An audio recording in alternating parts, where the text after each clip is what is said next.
selamat datang di pelatihan video creator yang diselenggarakan oleh Kominfo. Perkenalkan, nama saya Anjas Maradita. Saya adalah seorang content creator. Konten saya ada di Daunet Films. Tapi saya juga co-found channel edukasi, Hipotesa, dan juga Neuron.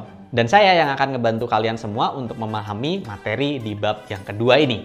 Nah, di bab yang kedua ini kita akan belajar bersama-sama proses perencanaan produksi konten kita. Contohnya, konten di YouTube.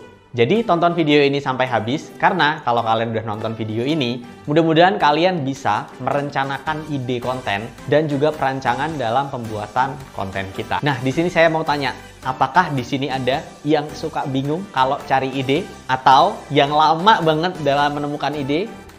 Kalau jawabannya iya, kalian bisa menggunakan tips berikut untuk menemukan sebuah ide yang nantinya siap kita jadiin sebuah konten. Pertama, coba bikin list apa aja yang paling cocok untuk dijadiin konten dari kategori konten kalian.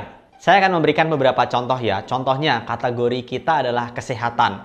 So, banyak banget yang bisa di list. Misalnya, bahaya rokok. Lihat video bahaya rokok yang kita buat di Neuron. View-nya 1 juta lebih. Kedua, misalnya video yang berkaitan sama kesehatan dan berkaitan sama corona, informasi. Nah, lihat juga video Neuron di YouTube yang berhubungan sama vaksin. Nah, di sini kita juga berhasil mendapatkan 1 juta views.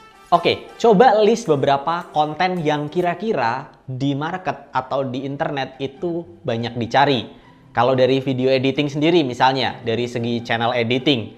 Nah, misalnya saya membahas sebuah video TikTok di Myanmar yang ngedance di belakang militer. Lihat, view-nya juga nggak kecil gitu, ada 200 ribuan ya. Lalu ada juga video-video lain seperti misalnya video hiburan, begini kalau dosennya editor. Nah, coba dilihat di situ. Ya, view-nya hampir rata-rata di atas 2 juta. Ada yang 5 juta bahkan. Oke, saya balikin lagi ke topik COVID, misalnya coronavirus. Nah, kita bisa menggolongkan konten-konten itu berikut ini. Yang pertama misalnya kita introduction. Apa sih itu coronavirus? Ya kan, kita jelasin secara saintifik gitu ya, nggak boleh ngasal. Lalu misalnya konten pembahasan tentang masalah yang terjadi karena virus corona itu. Dan juga di sini kita bisa memberikan solusi. Solusi apa yang bisa menyelesaikan masalah coronavirus ini. Atau misalnya videonya berkaitan dengan bimbingan. Bimbingan untuk orang-orang yang terkena coronavirus, bimbingan cara isolasi mandiri, bimbingan cara untuk konsumsi saat kita terkena COVID, dan lain-lain. Lalu, bisa juga topiknya berupa rekomendasi. Misalnya, rekomendasi vaksin COVID yang bagus, atau rekomendasi tempat vaksin yang oke, atau rekomendasi apapun itu. Kalian yang paling tahu market kalian sendiri. Atau misalnya video tentang kegiatan. Kegiatan yang berkaitan sama ya kehidupan kalian gitu. Kalau misalnya waktu itu, saya sendiri itu bikin kegiatan ngedit video tapi di bioskop. Nah, view-nya juga lumayan gitu, di atas 100 ribu. Jadi beberapa kategori di atas itu bisa dimanfaatkan untuk membuat konten. Tentunya kalian yang paling tahu ya, kalian mau bikin tentang apa, tapi coba diekstrak jadi beberapa kategori itu, sehingga kalian tahu mau bikin apa.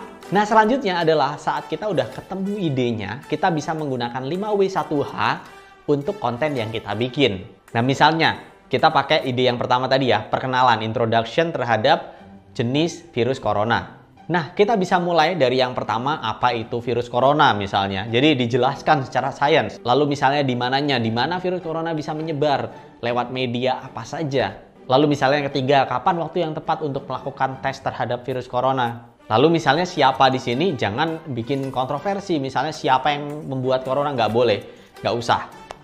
Selama faktanya belum terbuka, mendingan kita misalnya bikin siapa saja yang terlibat dalam pembuatan vaksinnya, dalam penyelesaiannya. Itu akan jauh lebih bermanfaat. Siapa? Misalnya siapa yang terlibat dalam pembuatan vaksinnya. Nah, selanjutnya mengapa? Mengapa kita harus memahami virus corona ini? Nah, itu dijelasin juga. Nah, itu akan menjadi informasi yang bermanfaat. Lalu yang terakhir adalah how-nya. How? Bagaimana jika seumpama seseorang terpapar terhadap virus corona? Apa yang harus dilakukan? Nah, dari beberapa hal yang tadi udah dijelasin, tentunya kita bisa arrange cara kita sendiri, tapi itu adalah cara-cara yang saya dan tim pakai untuk menemukan sebuah konten. Sehingga kita siap nih, ready nih. Oh, dari ide tersebut, kita akhirnya bisa tuangkan dalam script, atau dalam storyboard, atau dalam media apapun, supaya animator paham, supaya editor paham, supaya Misalnya kita ada kameramen juga kameramennya paham. Jadi kita nggak boleh untuk kita sendiri. Kita harus tuangkan itu yang nanti kita akan bahas. Nah, gimana? Cukup mudah kan dalam memahami 2 tips ini? Oke, itu aja untuk topik kali ini. Sampai ketemu di topik berikutnya.